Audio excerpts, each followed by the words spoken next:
Y network marketing? आज मैं network marketing में क्यों हूँ, या सर लोग नेटवर्क मार्केटिंग में क्यों है, या जो भी जानकार लोग है वो नेटवर्क मार्केटिंग क्यों कर रहे हैं यार? उसको पता है एक ऐसा ही बिजनेस है जिसमें रिसोर्सेज कम है, टाइम का इन्वेस्टमेंट भी कम है ना? यानी पैसा भी, कैपिटल भी, रिस्क नहीं है, कैपिटल भी कम लगता है, रिस्क है नहीं, यानी कोई भी प्रकार का रिस्क नहीं है।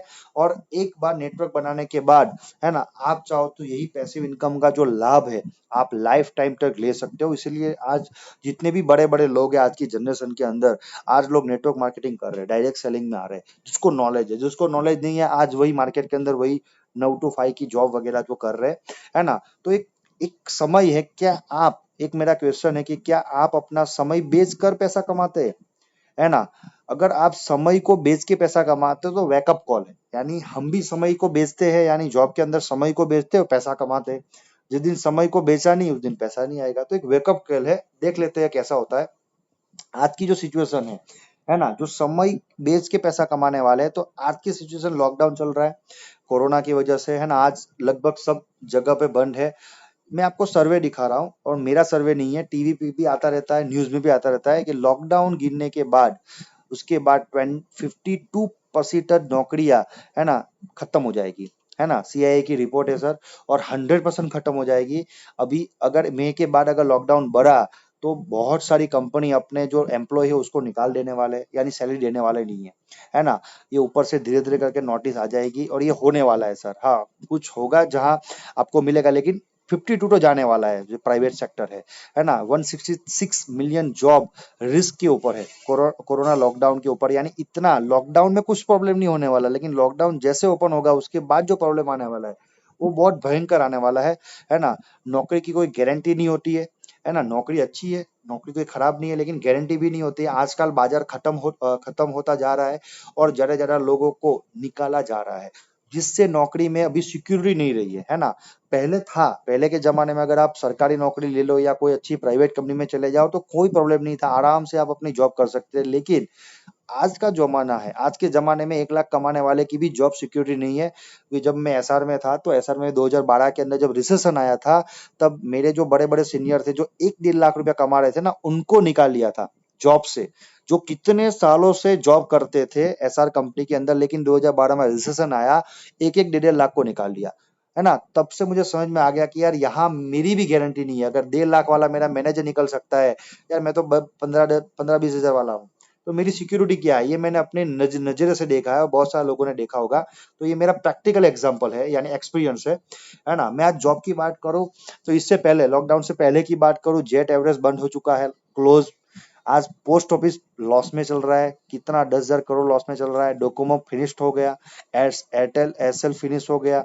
जेपी जो ग्रुप है बहुत बड़े ट्रबल के अंदर है, और आपको किंगफिशर, ये सब एयरलाइंस आपके सामने ही बंद होके आपने देखा है। यानी आज बड़े बड़े जो मार्केट है खत्म हो रहे हैं, है ना? और उनको प्रॉब्लम नहीं हो रहा है, लेकिन जो जॉब करते थे आज उनकी हालत देखो। अनएम्प्लॉयमेंट, है ना? जो अनएम्प्लॉयमेंट का रेट है, बहुत बड़ा चैलेंज है, क्योंकि आप कितनी नौकरी पैदा करोगे, है ना? क्योंकि नौकरी का रेट कम है और लोग ज्यादा है, तो ये रेट बढ़ता ही जाने वाला है, और कोरोना की वजह से ज्यादा बढ़ने वाला है ना? आपको है 10 लाख लोगों की नौकरी खतरे में है, ये पेपर में आया था। ऑटो सेक्टर के अंदर, सूरत के अंदर 13,000 जो कारीगर है बेकार है आज, है ना? जो डायमंड के ऊपर डिपेंड है। बीएसएनएल के अंदर भी, है ना, बहुत सारे 10 महीने से सैलरी नहीं मिली है, बहुत सारे लोगों ने आत्महत्या की है। और जेट एयरवेज का इशू हुआ था अभी, बहुत सारे लोगों को निकाल दिया था, बहुत सारे लोगों ने कमिटेड सुसाइड भी किया था। यानी ये सब होता है क्योंकि जिसके ऊपर डिपेंड होता है और अचानक वो बंद हो जाए तो बहुत सारे प्रॉब्लम आ जाते हैं। तो बैकअप होना चाहिए, मैं मानता हूँ, और ये मेरा प्रैक्टिकल अनुभव भी है, एक्सपीरियंस भी है।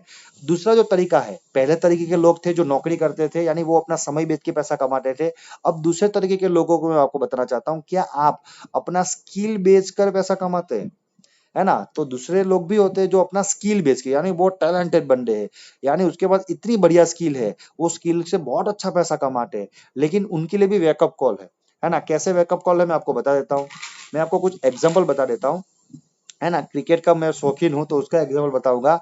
जो पहले जो पिक्चर में दिखा रहा है वो मार्क बाउचर थे, ब्रिलियंट क्रिकेटर है, आप देख सकते हो, ब्रिलियंट क्रिकेटर, विकेट कीपर थे। लेकिन एक बार वो मैच चल रही थी, उसके ऊपर जो बेल्स थी, है ना, जो क्लीन बोल हुए थे बंडे, उसकी बेल्स उनके आंख में लगी थी और उसके बाद उनको जो देखना था, विजिबिलिटी कम हो गई। उसके बाद उसके दिन से ही उनका जो कैरियर था वो बंद हो गया। वो चाहते तो और साल तक क्रिकेट खेल सकते थे आराम से, लेकिन एक इंसिडेंट हुआ, है ना, और आज उनकी जो स्किल थी देखने की, विकेट की फुर्ती, है ना, वो चली गई।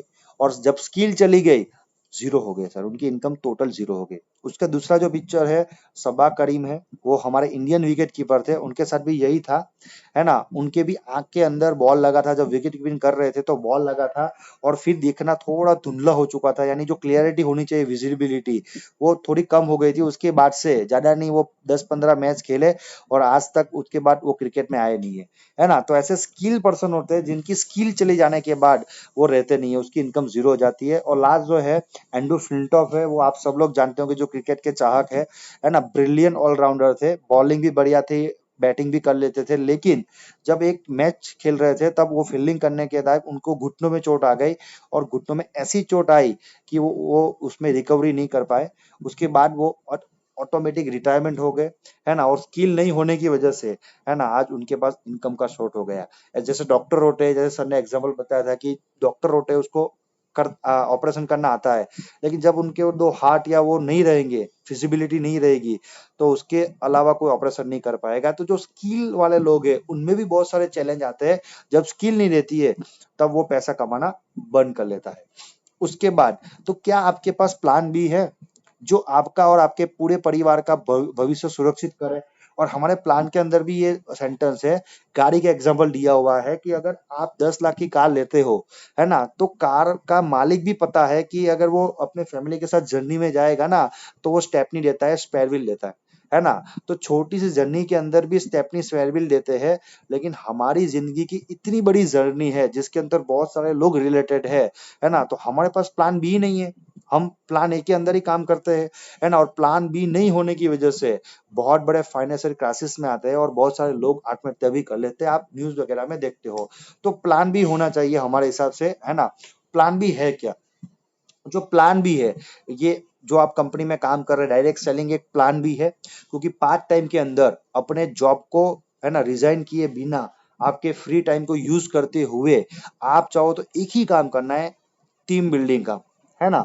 दो, मैंने जो आपको बताया, एक टाइम को बेचता था, क्योंकि वो टाइम को बेचता था उसमें भी अकेला था। एक बंदा जो था वो स्किल को बेचता था, वहां भी अकेला था। लेकिन डायरेक्ट सेलिंग बिजनेस के अंदर सर आप टीम बना रहे हो, आप हजारों नहीं लाखों की टीम बना रहे हो। अगर आपको कुछ हो भी गया, कुछ इंसिडेंट हो भी गया, लेकिन आपने टीम बना दी है माय डियर फ्रेंड, तो आपको कभी भी इनकम का प्रॉब्लम नहीं आएगा, है ना। जैसे स्किल वालों और पैसे समय वालों के लिए आता था, एक ही काम करना है आपको, टीम को बिल्डअप करना है।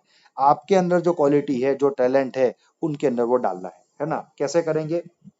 टीम का जो है, your success in wastage business, wastage business में क्या करना है, business is only depend upon the type of team that you build. अगर बड़ा पैसा कमाना है और कुछ टाइम के बाद बिना एफर्ट के अगर पैसा आते रहे, तो आपको, है ना, ऐसी टीम बनानी पड़ेगी, है ना, जो आपके बिना भी काम करे वेस्टेज के अंदर, है ना। देखते आगे कैसे टीम बनानी है। यहाँ एक अच्छा लिखा है कि just by creating a team is not necessary that you will get a success. यानी अगर सिर्फ आप टीम बना लोगे, सिर्फ टीम बनाओगे, लोगों को जुड़वा दोगे, है ना, पैकेट ले लेके आप सिर्फ ज्वाइनिंग करवाते रहोगे, है ना, वहां से सफलता नहीं मिलेगी। सफलता कैसे मिलेगी? But by building productive team will give you 100% big and huge success. Productive team होनी चाहिए। आपकी कितनी भी बड़ी टीम हो जाओ, लेकिन उसमें प्रोडक्टिव लोग ही नहीं है, स्किल पर्सन लोग ही नहीं है, तब भी पैसा नहीं आएगा।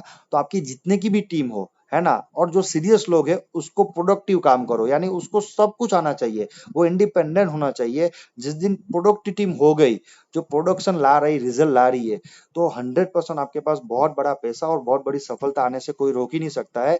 या एक लिखा है कि how big is your team that doesn't matter, but how productive is your team that's matter. आपकी कितनी बड़ी टीम है, 1 लाख 2 लाख की टीम है, उससे फर्क नहीं पड़ेगा, लेकिन कितने लोग प्रोडक्टिव काम कर रहे हैं आपकी टीम के अंदर, फर्क माय डियर फ्रेंड वहां से होता है।